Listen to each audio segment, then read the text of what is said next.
ये कार्यक्रम सत्य घटनाओं से प्रेरित है।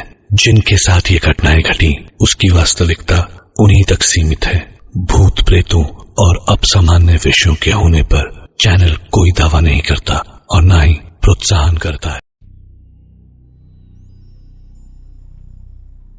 रवि एक पार्टी अटेंड करने के बाद वहाँ एंजॉय करके पार्टी में उसने बहुत ज़्यादा पी ली थी और वो कार ड्राइव करते हुए अपने घर की ओर वापस आ रहा था। रास्ते में वो एक सुनसान सड़क पर पहुंचा जहां उसे एक आदमी दिखा जो कि हाथ आगे बढ़ाकर मदद का इशारा कर रहा था। रवि ने गाड़ी को रोका और शीशा डाउन करके पूछा कि आखिर बात क्या है, जिसके जवाब में उस आदमी ने कहा कि वो यहाँ पर भटक गया है और उसे आगे तक लिफ्ट दे दे। रवि ने जब ये बात सुनी तो उसने गाड़ी का दरवाज़ा खोल दिया और उसे अंदर बैठने को कहा। वो आदमी अंदर बैठ गया और फिर रवि ड्राइविंग करने लगा। काफ़ी आगे जाने के बाद फिर रवि ने पूछा, आपको उतरना कहाँ है? जिसके जवाब में उस आदमी ने मुस्कुराते हुए कहा कि जितना पैसा है सब निकाल के मुझे दे दो और गाड़ी यहीं रोक दो, वरना। और ये कहकर उसने अपनी जेब से एक गन को निकाला और रवि के ऊपर पॉइंट कर दिया। रवि ने जब उस आदमी के हाथ में गन देखी तो रवि थोड़ा सा घबरा गया और जैसा वो आदमी कह रहा था उसने वैसा ही किया। गाड़ी को एक साइड किनारे पे लगा दिया और जो भी सामान था उसने उस आदमी को पकड़ाना शुरू कर दिया।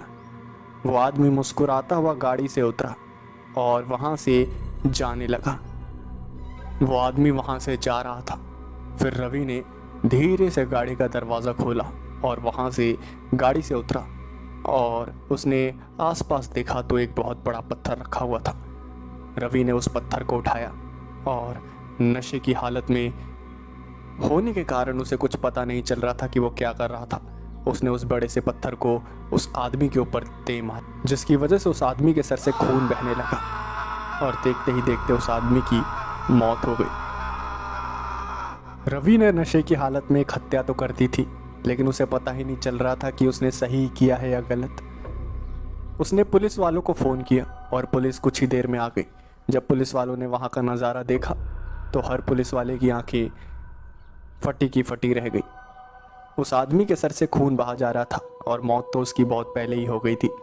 जब रवि से पूछताछ की तो रवि नशे में था और वो जो सारी बातें बता रहा था, पुलिस वालों को ऐसा लग रहा था कि रवि ने इस आदमी को अपनी कार से ठोक दिया है, जिसकी वजह से गिरने के कारण इस आदमी के सर में चोट लग गई और इसकी मौत हो गई। और अब रवि बातें बना रहा है। रवि नशे में था, जिसके कारण किसी ने उसकी बातों पर विश्वास नहीं किया और उसे मर्डर के जुर्म में अरेस्ट कर लिया गया। रवि के घर पे ये बात पहुंची और फिर रवि के पापा पुलिस थाने में आए। रवि के पापा ने रवि की जमानत करवाई और रवि जब बाहर आया, रवि के पापा ने रवि की तरफ काफ़ी गुस्से से देखा और फिर जब रवि को जमानत मिल गई तो उसे घर लेकर आ गए। रवि के पापा को भी रवि पे यकीन नहीं था, क्योंकि रवि शुरू से ही काफ़ी लड़ाकू किस्म का लड़का था। वो छोटी छोटी बातों पे लड़ जाता था और रवि के पापा को लग रहा था कि इस बार भी गलती रवि की है, इसलिए वो रवि को सुना रहे थे। रवि को काफ़ी ज़्यादा गुस्सा आ रहा था कि उसकी बातों पे कोई भी यकीन कर नहीं रहा था। रवि ने जाने अनजाने जैसे भी किया हो, उसने कत्ल किया था। रवि के पापा जानते थे कि अब रवि काफ़ी बड़ी मुसीबत में फंसने वाला है, इसलिए रवि के पापा ने रवि को एक सुनसान जगह घर खरीद के दे दिया और रवि से कहा कि रवि, तुम कुछ दिन यहाँ घर में नहीं रहोगे, मैंने तुम्हारे लिए कहीं और रहने का बंदोबस्त कर दिया है और जब तक यहाँ का पूरा मामला सेटल नहीं हो जाता तुम्हें यहाँ आने की कोई ज़रूरत नहीं है, तुम वहीं रहो। रवि को जो एड्रेस मिला, रवि वहाँ पर पहुँच गया। उसने देखा कि जो जगह थी वो काफ़ी ज़्यादा सुनसान इलाके में थी, चारों तरफ सिर्फ जंगल था और वो घर अकेला बीच में था। रवि ने सोचा कि चलो कोई बात नहीं, कुछ ही दिन तो गुजारने हैं, और फिर रवि उस घर के अंदर चला गया। रवि वहाँ पर खुशी खुशी रहने लगा। ज़्यादा दिन नहीं हुए थे, लेकिन उसे दिक्कत काफ़ी ज़्यादा हो रही थी। घर बहुत बड़ा था और बड़े घर में काम भी ज़्यादा थे, जिसकी वजह से रवि ने एक नौकर रखने का फ़ैसला किया। उसने एक एजेंसी में कॉल किया और वहाँ से किसी को भेजने के लिए कहा। उस एजेंसी ने एक दिन बाद ही एक लड़की को वहाँ पर काम पे भेज दिया। वो लड़की घर का सारा काम करने लगी और फिर रवि की ज़िंदगी आराम से बीतने लगी। वो वहाँ पर दिन भर पड़ा रहता था और सोता रहता था। लेकिन रवि को एक बात समझ नहीं आती थी कि सुबह सुबह ये लड़की काम पर आती है और रात के वक्त चली जाती है, लेकिन चारों तरफ तो यहाँ सिर्फ जंगल है। इसका घर आखिर है कहाँ पर?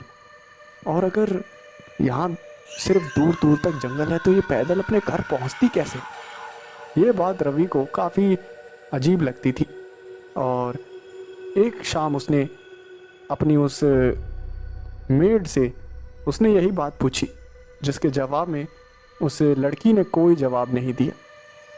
और ऐसे ही एक रात फिर रवि ने फैसला किया कि वो उस लड़की का पीछा करेगा रात में।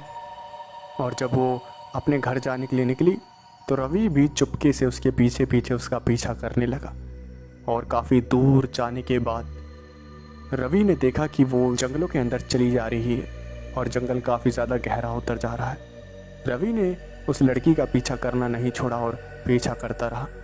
और तभी अचानक से उसने देखा कि वो जो लड़की थी, जो कि सुबह काम पर आती थी और शाम को अपने घर चली जाती थी, जो कि हमेशा पुराने कपड़ों में रहती थी, फटे पुराने कपड़े जो कि गरीब लोग हमेशा पहनते हैं, तभी अचानक से उस लड़की के सर पे एक सोने का ताज आ गया और उसके शरीर पे कई सारे सोने की गहने आ गए और वो देखते ही देखते काफ़ी ज़्यादा खूबसूरत बन गई। उसने देखते ही देखते अपना रूप बदल लिया, जिसे देखकर रवि को अपनी आंखों पे यकीन नहीं हो रहा था कि जो वो देख रहा है क्या वो सच है। वो गरीब से दिखने वाली लड़की अचानक से इतनी खूबसूरत और इतनी अमीर कैसे हो गई? देखते ही देखते उसने अपना रूप कैसे बदल लिया? और तभी अचानक से उस लड़की ने एक वहाँ पर चुटकी बजाई और वहाँ एक आलीशान महल आ गया, जिसे देखकर रवि का मुंह खुला का खुला रह गया। और वो लड़की उस महल के अंदर चली गई और वो महल कहीं गायब सा हो गया। ये सब देखकर रवि का दिमाग चकरा रहा था। उसने अपने आप को जैसे तैसे संभाला और अपने घर वापस आ गया और पूरी रात इन्हीं सब बातों के बारे में सोचता रहा कि अगर सच में ये लड़की इतनी अमीर है तो ये मेरे घर में काम क्यों कर रही है? और क्या सच में ये कोई इंसान है या कुछ और? क्योंकि आम इंसान ऐसा तो कुछ नहीं कर सकते। रवि काफ़ी ज़्यादा उलझन में पड़ा हुआ था कि क्या उसके साथ जो हो रहा है वो सब सही हो रहा है या उसके खिलाफ कोई साजिश रची जा रही है। कहीं वो जो लड़की है रवि को मारने तो नहीं आई। रवि के दिमाग में यही सब चल रहा था। और सुबह होते ही उसने उस एजेंसी में कॉल किया और जैसे ही उसने उस एजेंसी में कॉल किया और वहाँ के एम्प्लॉय ने कॉल को उठाया तो एम्प्लॉय ने जो फ़ोन उठाते हुए बोला वो सुन के रवि और भी ज़्यादा सन्न रह गया, क्योंकि उस एम्प्लॉय ने बोला कि सॉरी सर, जो लड़की हम आपके घर काम के लिए भेज रहे थे वो लड़की बीमार हो गई है और वो नहीं आ पाएगी। हम दूसरी लड़की को ढूंढ रहे हैं। हमें दूसरी कोई भी लड़की मिलेगी तो हम उसे आपके घर भेज देंगे। मैं असुविधा के लिए माफ़ी चाहता हूँ। और जब रवि ने ये बात सुनी तो उसका मुंह खुला का खुला रह गया। उसने कहा कि भाई लड़की तो आ चुकी है, वो तो काम भी कर रही है काफ़ी दिनों से।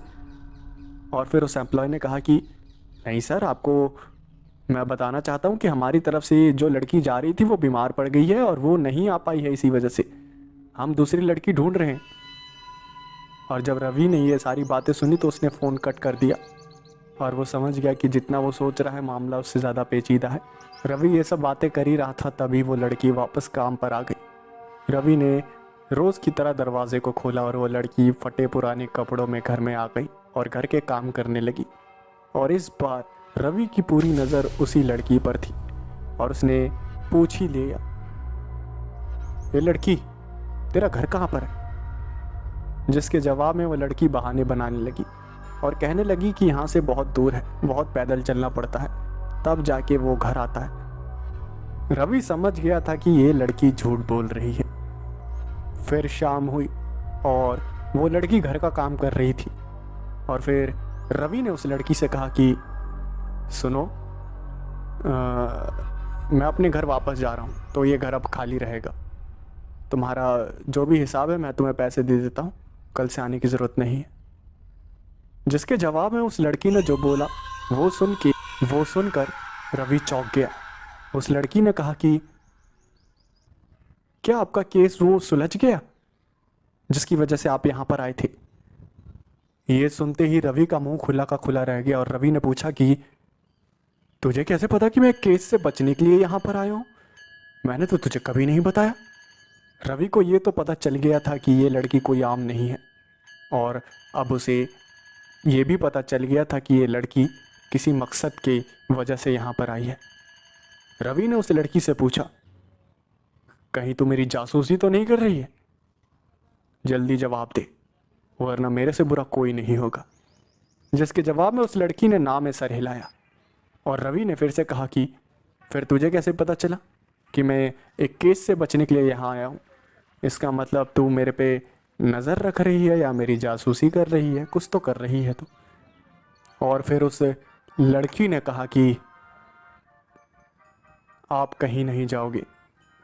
जिसके जवाब में रवि ने कहा कि तेरे कहने का मतलब क्या है? मेरा केस सॉल्व हो जाएगा कुछ दिनों में, मैं यहाँ रहना नहीं चाहता। मैं तेरे पैसे तुझे दे दूंगा, कल से आने की ज़रूरत नहीं। और ये सुनकर वो लड़की काफ़ी ज़्यादा गुस्से में आ गई और उसने कहा कि तुम नहीं जाओगी।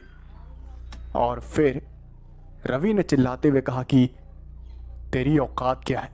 मुझे रोकने वाली तू है कौन?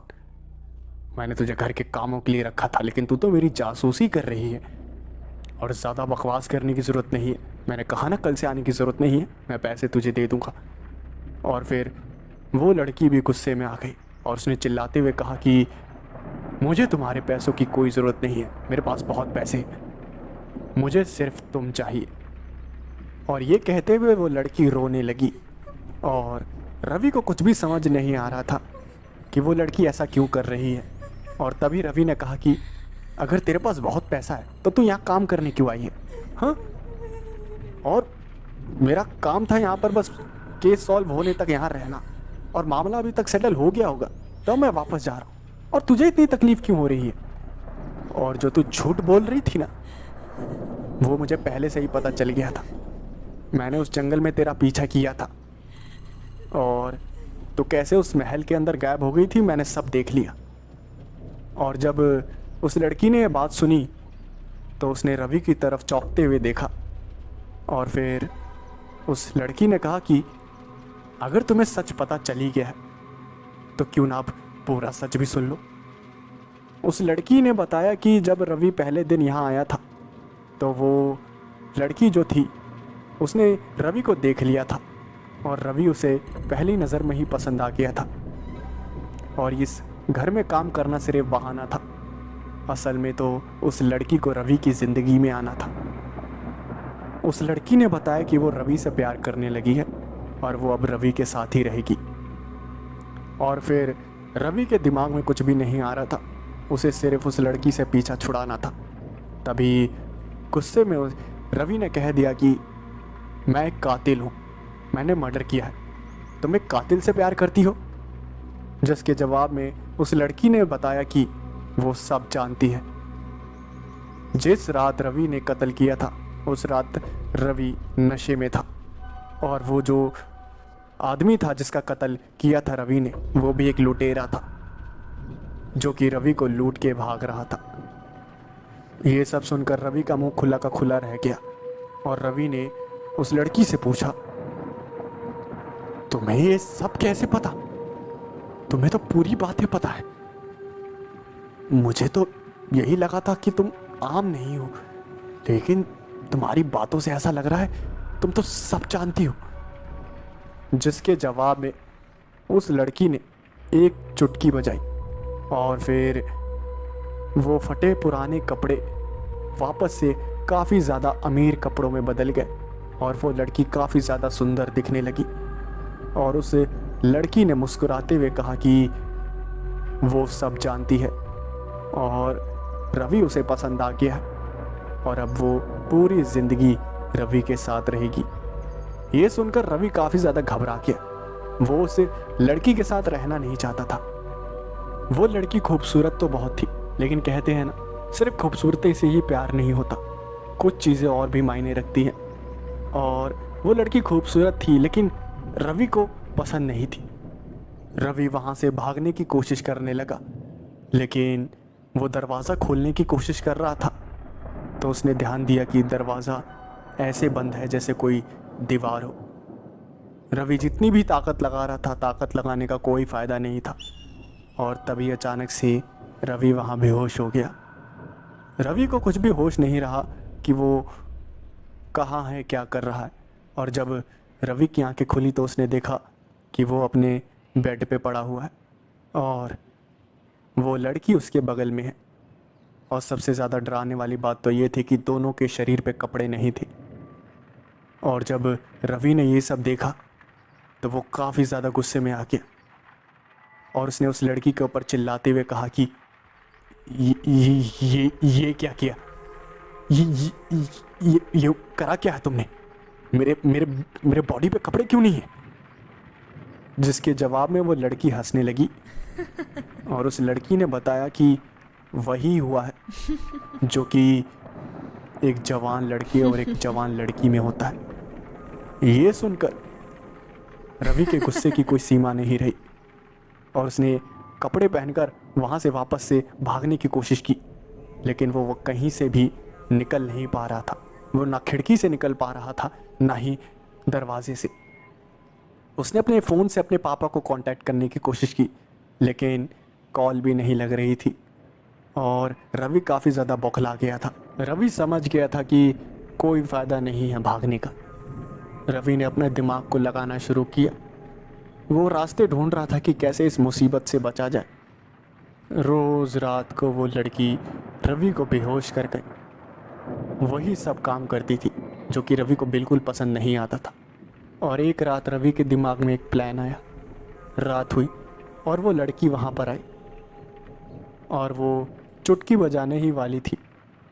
तभी अचानक से रवि ने कहा कि बेहोश करने की कोई ज़रूरत नहीं है।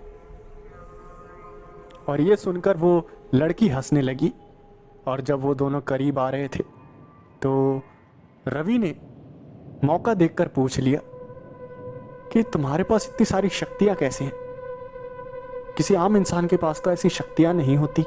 तो फिर उस लड़की ने मुस्कुराते हुए कहा कि वो इंसान नहीं है। उसने अपनी हकीकत बताई कि वो एक यक्षिणी है जो कि जो चाहे वो कर सकती है। और जब रवि ने यह बात सुनी तो वो घबरा गया और उसने कहा कि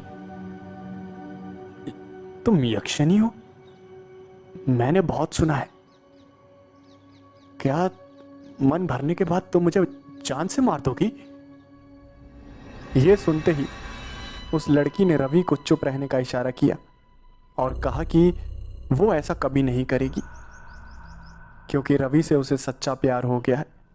और जब रवि ने ये बात सुनी तो उसके दिमाग में एक और प्लान आ गया। उसने सोचा कि क्यों ना इसके प्यार का फ़ायदा उठाकर इसे बेवकूफ़ बनाकर यहाँ से भाग लिया जाए। और जब वो दोनों फिजिकल हो रहे थे तभी रवि ने कहा कि मैं इस घर में पड़े पड़े काफ़ी ज़्यादा पक गया हूँ, मुझे बाहर घूमने जाना है, मेरा मन उब गया है, मैं तो मर जाऊँगा इस घर में। और वो लड़की रवि के प्यार में पूरी तरह से पागल हो गई थी। यक्षिणी होकर भी वो रवि की चाल को नहीं समझ पाई और उसने रवि को कहा कि जाओ बाहर घूम के आ जाओ, लेकिन तक वापस आ जाना। तभी वहाँ पर एक दरवाज़ा खुल गया और रवि उस दरवाजे से बाहर निकला तो वो बाहर की दुनिया में आ गया था। उसने अपनी कार को स्टार्ट किया और वहाँ से निकल पड़ा और वो हंस रहा था कि चलो अब उस लड़की की शक्ल नहीं देखनी पड़ेगी। वो शहर की तरफ बढ़ रहा था, लेकिन उसके सामने कार के सामने तभी अचानक से एक जानवर आ गया, जिसको बचाने के चक्कर में कार डिसबैलेंस हो गई और एक बहुत ही भयानक एक्सीडेंट हुआ। और उस एक्सीडेंट के बाद रवि के पूरे शरीर से खून बहने लगा। उसके सर पे, हाथ पे और कई जगह कई सारी चोटें आई थी, जिसकी वजह से वो वहीं पर गिर गया और अपनी आखिरी सांसें गिनने लगा। वहाँ से एक ट्रक ड्राइवर गुजर रहा था और उसने जब रवि को इतनी घायल हालत में देखा तो उसने तुरंत ट्रक को रोका और रवि को ट्रक में बैठाकर एक हॉस्पिटल में लेकर गया। हॉस्पिटल में कई दिनों तक उसका इलाज चला। रवि की हालत काफ़ी ज़्यादा नाजुक थी। उसके बदन पे जगह जगह घाव लगे थे। एक्सीडेंट काफ़ी ज़्यादा बुरी तरह से हुआ था और उसके माँ बाप रो रहे थे। रात हुई और रवि आईसीयू में अपनी आखिरी सांसें गिन रहा था। तभी अचानक से जब वो आईसीयू में अकेला था, तभी वो लड़की वहाँ पर अचानक से आ गई और उस लड़की को देखकर रवि चौंक गया। उस लड़की ने रवि को देखा और उसकी आंखों में आंसू आ गए और वो रोने लगी। रवि काफ़ी ज़्यादा हैरान था। रवि को लगा था कि वो लड़की काफ़ी ज़्यादा गुस्सा करेगी और रवि ने तो ये भी सोच लिया था कि अगर उस यक्षिनी को ये पता चल गया कि उसने उसे धोखा दिया है तो वो उसे मार देगी। लेकिन यहाँ तो मामला ही उल्टा था। यक्षिनी रवि को देखकर रो रही थी। रोते रोते ही यक्षिनी ने रवि के सर पे हाथ रखा और एक चिट्ठी रवि को देकर वहाँ से गायब हो गई। और धीरे धीरे रवि की हालत काफ़ी तेज़ी से सुधरने लगी और कुछ ही दिनों में वो बिल्कुल ठीक हो गया। डॉक्टर ये सब देखकर हैरान थे कि आखिर रवि इतनी जल्दी ठीक कैसे हो गया। इतनी गहरी इंजरीज थी लेकिन कुछ दिनों में ठीक कैसे हो गई। रवि भी काफ़ी ज़्यादा हैरान था कि इतने भयानक एक्सीडेंट को उसने 4-5 दिन में ही रिकवर कर लिया। और जब वो थोड़ा ठीक हुआ तो उसने उस चिट्ठी को खोल के देखा तो उस पर लिखा हुआ था कि मैं भी जानती हूँ कि किसी का प्यार ज़बरदस्ती नहीं पाया जा सकता, लेकिन अगर तुम्हें मुझसे सच्चे में प्यार है तो मैं तुम्हारा वही इंतज़ार करूँगी हमेशा। जब तुम्हें लगे कि तुम्हें मेरी ज़रूरत है तो आ जाना। रवि अब तक उस यक्षिनी के प्यार को बनावटी और सिर्फ जिस्मानी प्यार समझ रहा था, लेकिन इस लेटर को पढ़ने के बाद और उस रात यक्षिनी के गिरते हुए आंसू को देखकर रवि को समझ आ गया था कि जो यक्षिनी का प्यार है वो सच्चा है। और पूरी तरह से ठीक होने के बाद वो उसी घर में आ गया, लेकिन उसे वहाँ पर यक्षिनी नहीं मिली और फिर रवि को लगा कि शायद वो चली गई है, अब वो कभी वापस नहीं आएगी। रवि अपने किए गए कामों पे पछता रहा था कि आखिर उसने ऐसा क्यों किया। तभी अचानक एक सुबह घर का डोरबेल बजा और रवि जब दरवाज़ा खोलने के लिए वहाँ गया तो उसने देखा कि वो लड़की उसी पुराने कपड़ों में खड़ी थी और रवि को देखकर मुस्कुरा रही थी। और रवि को देखते हुए उसने कहा कि काम नहीं करना है, घर का काम अभी बाकी है। रवि भी ये बात सुन के हंसने लगा और वो दोनों एक दूसरे के हो गए और एक साथ खुशी खुशी रहने लगे।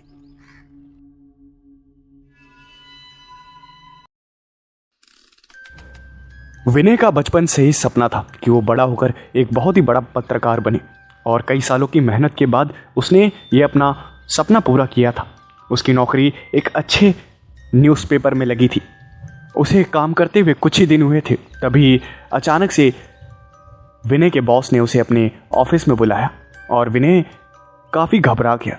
उसे लगा था कि अभी तो काम करे कुछ ही दिन हुए हैं, बॉस को क्या शिकायत हो गई मुझसे कि उन्होंने मुझे बुला लिया है। विनय यही सब सोचता हुआ बॉस के ऑफिस में गया और अपने बॉस के सामने जाते ही वो काफ़ी ज़्यादा नर्वस हो गया और उसके बॉस ने कहा कि घबराने की बात नहीं है, मुझे तुम्हारा काम बहुत पसंद आया है। 3-4 दिन से मैंने तुम्हारे काम को देखा है, तुम जब से आए हो काफ़ी अच्छे से काम कर रहे हो। एक्चुअली बात यह है कि मुझे पता चला है कि एक गांव में कई लोग गायब हो रहे हैं और मैं चाहता हूं कि तुम वहां पर जाके ग्राउंड रिपोर्टिंग करो। हमारे न्यूज़पेपर में रोज़ वहां की अपडेट्स छपनी चाहिए और तुम वहीं जाओ। मैं उम्मीद करता हूँ कि तुम मुझे निराश नहीं करोगे। ये सुनते ही विनय काफ़ी ज़्यादा खुश हो गया। वो काफ़ी ज़्यादा खुश था कि चलो उसके बॉस ने उसे इस लायक समझा। विनय ने खुशी खुशी हाँ कर दी, क्योंकि उसे भी पता था कि अगर वो ये ग्राउंड रिपोर्टिंग अच्छी करेगा तो प्रमोशन तो पक्का ही है। अपने बॉस के ऑफिस से निकला और अपने चेहरे पे मुस्कान लेकर पूरा दिन काम करने के बाद अपने बॉस के ऑफिस में वापस गया और पूछा कि सर, मैं उस गांव का एड्रेस और टिकट्स वगैरह चाहता हूं, मैं कल ही निकलूंगा।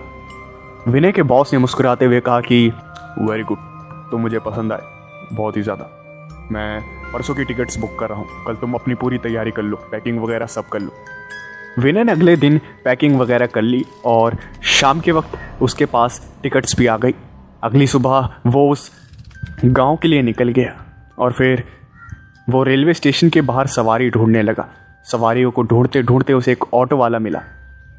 विनय ने उस ऑटो वाले को गांव का नाम बताया और ऑटो वाले ने उसे तुरंत बैठा लिया। विनय ऑटो में बैठकर उस गांव की तरफ बढ़ ही रहा था, तभी उसने आसपास के रास्ते पे गौर किया तो आसपास का रास्ता काफ़ी ज़्यादा अजीब था, एकदम जंगली टाइप का था। पूरा रास्ता भी पक्का नहीं था, अजीबोगरीब था। पहले तो विनय को लगा कहीं ये ऑटो वाला मुझे गलत तो नहीं लेकर जा रहा, और फिर विनय ने उस ऑटो वाले से कहा कि भाई साहब, ये कैसा रास्ता है, ये सही रास्ता है भी कि नहीं है? ये चारों तरफ ये झाड़ वगैरह पता नहीं जैसे जंगल में चल रहे हैं। जिसके जवाब में उस ऑटो वाले ने कहा कि साहब, यही है रास्ता, यही है जो उस गांव की तरफ जाता है। वो गांव काफ़ी पिछड़ा हुआ है, वहां पहुंचने में काफ़ी दिक्कतों का सामना करना पड़ता है। काफ़ी लंबे सफ़र के बाद विनय उस गांव में पहुंचा और गांव में कदम रखते ही उसने गांव वालों को देखा। गांव वाले अपने अपने काम में लगे हुए थे। गांव वालों ने जैसे ही विनय को देखा तो वो काफ़ी अजीब सा बर्ताव करने लगे, जैसे विनय कोई भूत हो। विनय को देखकर वो सारे अपने अपने घर में वापस घुस गए। विनय काफ़ी ज़्यादा घबरा गया और उसने ऑटो वाले से पूछा कि अरे भाई, ये सब मुझे देखकर ऐसे अंदर क्यों चले गए? मेरी शक्ल पे कुछ लगा है क्या? जिसके जवाब में उस ऑटो वाले ने कहा कि अरे साहब, घबराइए मत, यहाँ के लोग अजीब से हैं। यहाँ के लोग बाहर वालों को बिल्कुल पसंद नहीं करते, इसलिए आपको देखकर अपने अपने घर में घुस गए। बाकी घबराने की बात नहीं है। विनय को लगा कि इस ऑटो वाले के पास अच्छी जानकारी है इस गांव के बारे में, इसलिए उसने लगे हाथ उस ऑटो वाले से पूछ ही लिया, अरे भाई, मुझे ज़रा एक बात बताओ, मेरे सुनने में आया है कि यहाँ से कई सारे लोग गायब हो रहे हैं। क्या तुम मुझे बता सकते हो माजरा क्या चल रहा है इन सब चीज़ों के पीछे?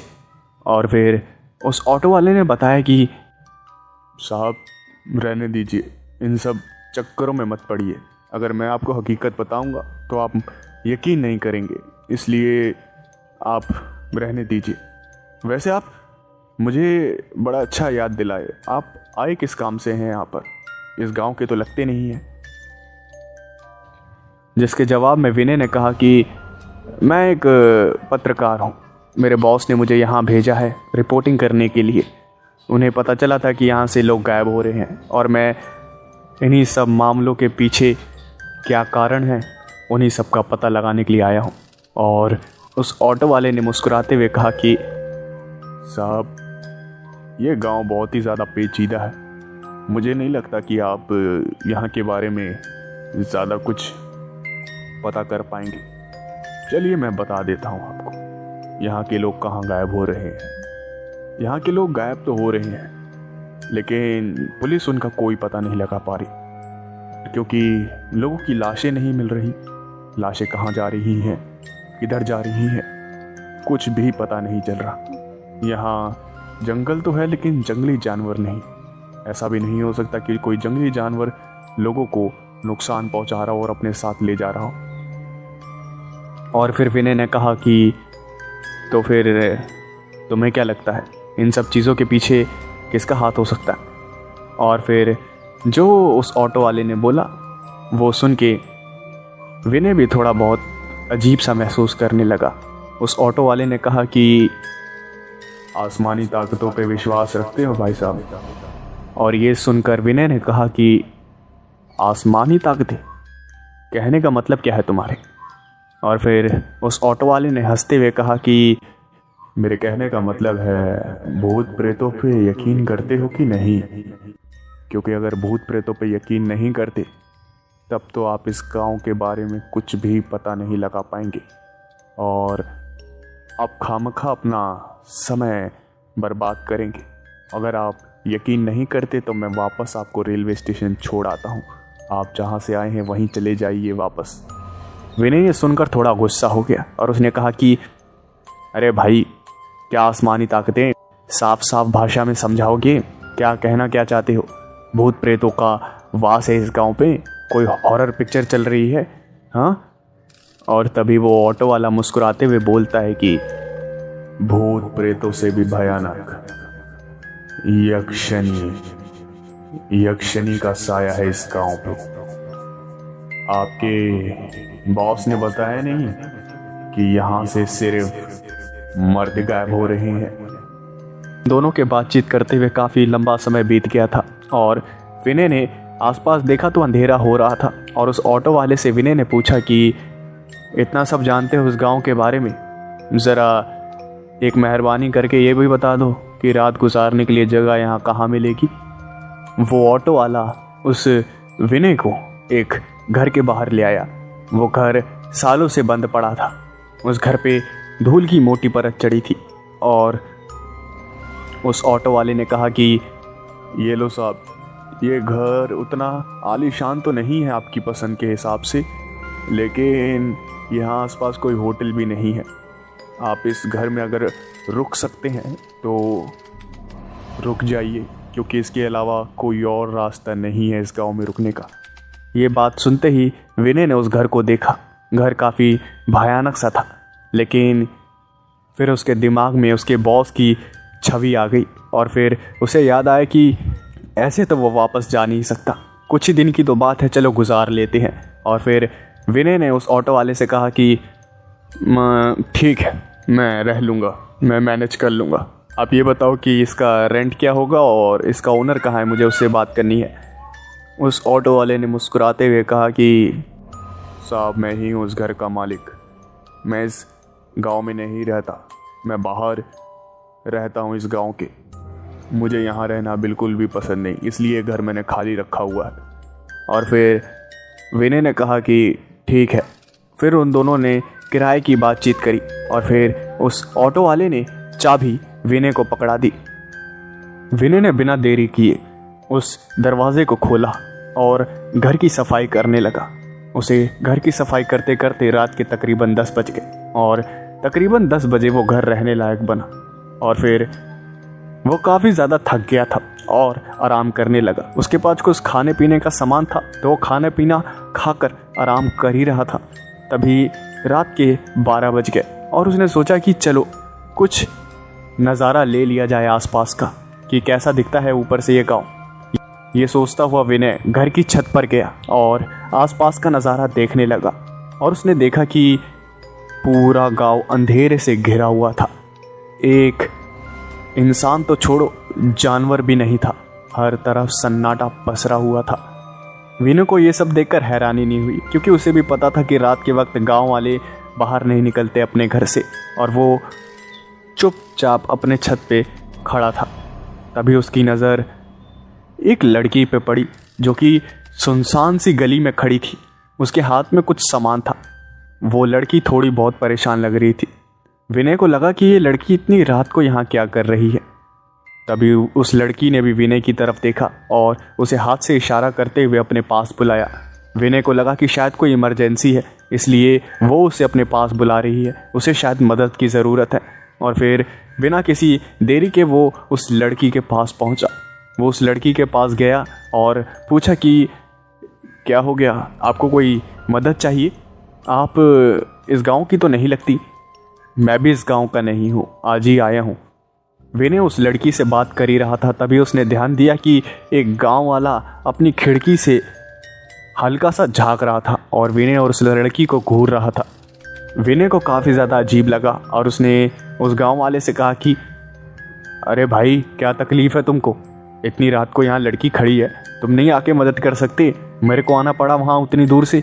उस आदमी ने अपनी खिड़की का दरवाज़ा बंद कर लिया और विनय ने कहा कि कितने अजीब लोग हैं इस गांव के, समझ ही नहीं आता अपने आप को क्या समझते हैं। ये कहते हुए विनय ने उस लड़की की तरफ देखा और उसकी आंखें चौड़ी हो गई क्योंकि वहां पर कोई लड़की खड़ी ही नहीं थी।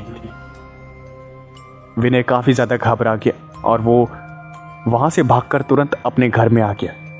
वो इसी बारे में सोच रहा था कि आखिर जो उसके साथ अभी हुआ वो क्या हकीकत थी या सिर्फ विनय का वहम। विनय को कुछ भी समझ नहीं आ रहा था। विनय ने पानी पिया और अपने दिमाग को ठंडा करके समझाने की कोशिश करने लगा कि ये सिर्फ वहम था, लेकिन उसका दिमाग है कि ये मानने के लिए यकीन ही नहीं कर रहा था क्योंकि जो उसने देखा था वो बिल्कुल सच था। विनय शांति से बैठा ही हुआ था, तभी अचानक से उसे अपने घर में किसी के कदमों की आवाज़ सुनाई देने लगी। ये आवाज़ सुनते ही विनय काफ़ी ज़्यादा घबरा गया और वो कमरे में घूमने लगा और फिर पूरे घर में चेक करने लगा कि आखिर ये आवाज़ कहाँ से रही है। तभी अचानक से विनय के कान में एक आवाज़ आई, घबराओ मत, शांत हो जाओ। ये आवाज़ जैसे ही विनय के कानों में आई, विनय मदहोश सा हो गया और जब वो होश में आया तो उसने देखा कि वो अलग सी ही जगह पर है। वो एक आलीशान से कमरे में जहाँ एक बहुत ही खूबसूरत सा बेड लगा हुआ है। ये सब देखकर ही विनय का दिमाग खराब होने लगा कि उसके साथ ये हो क्या रहा है। पहले तो विनय को लगा कि ये सिर्फ एक सपना है, लेकिन विनय के कई बार कोशिश करने के बाद भी उसकी नींद नहीं टूटी। विनय को कुछ भी समझ नहीं आ रहा था। तभी अचानक से उस कमरे में एक आवाज़ गूंजी, घबराओ मत। इस आवाज़ के बाद वहाँ एक लड़की आई जिसे देखकर विनय की हालत खराब होने लगी। वो लड़की देखने में तो खूबसूरत थी, लेकिन उसके शक्ल के हाव भाव से वो बिल्कुल भी ठीक नहीं लग रही थी। विनय थोड़ा सा घबराया और अपने कदम पीछे लेने लगा और उसने कहा कि ये सब क्या है और क्या तुम मुझे यहाँ लेकर आई हो? जिसके जवाब में उस लड़की ने हाँ में सर हिलाया और फिर विनय ने कहा कि देखो मैं तुम्हें छोड़ूंगा नहीं अगर मुझे खरोच भी आ गई तो, और मैं बहुत बुरा आदमी हूँ, मेरे को जाने दो जहाँ से मैं आया हूँ। ये सुनते ही वो लड़की हंसने लगी। विनय वहाँ से भागने की कोशिश कर ही रहा था, तभी उसने ध्यान दिया कि वहाँ कोई दरवाज़ा है ही नहीं। ये देखकर उसकी हालत और भी ज़्यादा ख़राब हो गई और वो लड़की अपने कदम विनय की तरफ बढ़ा रही थी और वो जैसे जैसे अपने कदम विनय की तरफ बढ़ा रही थी, विनय की घबराहट और भी ज़्यादा बढ़ती जा रही थी। विनय बार बार उसे दूर रहने की चेतावनी दे रहा था, लेकिन वो लड़की हंसती हुई विनय की तरफ कदम बढ़ा रही थी और वो अचानक से विनय के पास आ गई और अचानक से वो विनय के पास आ गई और अपनी लिमिट्स को क्रॉस करने लगी। विनय ये सब देख के काफ़ी ज़्यादा गुस्सा हो गया और विनय ने एक ज़ोरदार घूंसा उस लड़की की तरफ बढ़ाया ही था। तभी अचानक से उसने देखा कि उसका हाथ उस लड़की के आर पार हो गया। ये देखते ही विनय काफ़ी ज़्यादा घबरा गया। उसे लग रहा था कि ये सिर्फ एक भयानक सपना है जो कि अभी टूट जाएगा। तभी उस लड़की ने विनय के कानों में फिर से बोला, घबराओ मत मेरे राजा, कुछ भी नहीं होगा तुम्हें।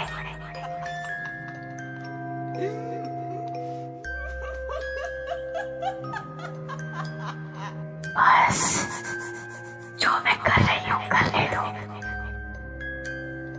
ये कहते ही वापस से विनय मदहोश सा हो गया। उसका दिमाग खराब होने लगा, उसका दिमाग काम ही नहीं कर रहा था और फिर वो सन्न सा रह गया। वो समझ ही नहीं पा रहा था कि आखिर हुआ क्या। उसकी आंखें सुबह खुली और जो उसने देखा उसे देखकर उसकी हालत और भी ज़्यादा ख़राब हो गई। उसने देखा कि वो जंगल में है एक और उसके बदन पे एक भी कपड़ा नहीं है। ये देखकर वो काफ़ी ज़्यादा घबरा गया। वो घबराते हुए आसपास नज़र घुमाने लग गया। वो अकेला जंगल में पड़ा हुआ था। तभी उसने ध्यान दिया कि एक पेड़ पे उसके कपड़े लटक रहे। वो तुरंत दौड़ता हुआ गया और अपने कपड़े उतार कर उसने पहन लिए। वो वापस से उसी गांव में आया और उसके दिमाग में सिर्फ अजीब सी बातें चल रही थी कि आखिर जो रात को हुआ वो सब था तो था क्या। तभी अचानक से विनय का मोबाइल बजा तो और विनय ने जब अपना स्मार्टफोन देखा तो उसके बॉस का कॉल था। और जैसे ही विनय ने कॉल उठाया तो उसके बॉस ने कहा कि हेलो विनय, तो बताओ कैसी चल रही है रिपोर्टिंग। मैं जानता हूँ कि तुम अभी अभी वहाँ पहुँचे हो और तुम्हें थोड़ा आराम की ज़रूरत है, लेकिन तुम जानते हो ना कंपटीशन कितना बढ़ गया है काम में आजकल। मैं चाहता हूँ कि तुम जल्दी से जल्द रिपोर्टिंग करना शुरू कर दो। विनय तो पहले ही परेशान था कि उसके साथ हुआ क्या था, और अचानक से बॉस के कॉल से वो और भी ज़्यादा परेशान हो गया। लेकिन जैसे तैसे उसने अपने आप को संभाला और अपने काम पे लग गया। वो घर घर घूमने लगा और लोगों से, गायब हो रहे लोगों के बारे में पूछने लगा। उसे किसी के मुंह से एक शब्द भी सुनने को नहीं मिला, कोई भी उसकी बातों का जवाब नहीं दे रहा था, सब उसे इग्नोर कर रहे थे। तभी अचानक से उसे एक बूढ़ा आदमी मिला जो कि वहाँ पे अकेले में बैठा हुआ था। वो विनय को देखकर हंस रहा था। विनय को लगा कि शायद उस बूढ़े आदमी को कुछ पता होगा, और विनय इसी उम्मीद में उस बूढ़े आदमी की तरफ बढ़ा। और विनय उस बूढ़े आदमी के पास जाकर कहने लगा कि बाबा, आपको कुछ पता है यहाँ जो लोग गायब हो रहे हैं उनके पीछे ही किसका हाथ हो सकता है? जिसके जवाब में उस बूढ़े आदमी ने कहा कि बेटा, यक्षिनी का हाथ है। जब तक उसका साया इस गांव पे रहेगा, यहाँ के लोग धीरे धीरे गायब होते रहेंगे। उसे रोज एक नया साथी चाहिए होता है। और अजीब बात तो यह है कि काफी लंबे समय के बाद आज एक ऐसी सुबह है जब कोई गायब नहीं हुआ है। पता नहीं कौन बना होगा उस यक्षिनी का शिकार। ये सुनते ही विनय थोड़ा और घबरा गया।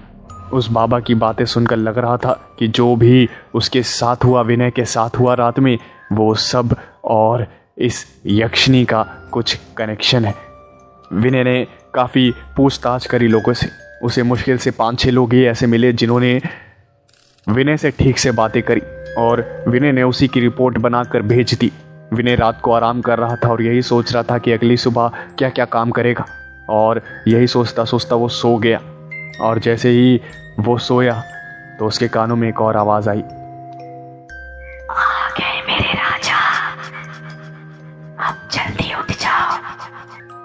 और जैसे ही विनय ने अपनी आंखें खोली तो उसकी आंखें डर से चौड़ी हो गई, क्योंकि वो वापस से उसी कमरे में आ गया था और वो लड़की बिना कपड़ों के उसके सामने थी।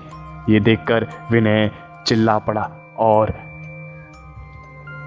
वहां से दूर भागने लगा। लेकिन वो लड़की मुस्कुराते हुए उसके पास आ रही थी। विनय बस यही सोच रहा था कि ये भयानक सपना, विनय यही सोच रहा था कि ये सिर्फ एक सपना है और अभी टूट जाएगा। लेकिन वो लड़की आगे बढ़ती रही और विनय के पास आ गई और फिर से अपनी हदों को पार करने लगी, और विनय कुछ भी नहीं कर पा रहा था।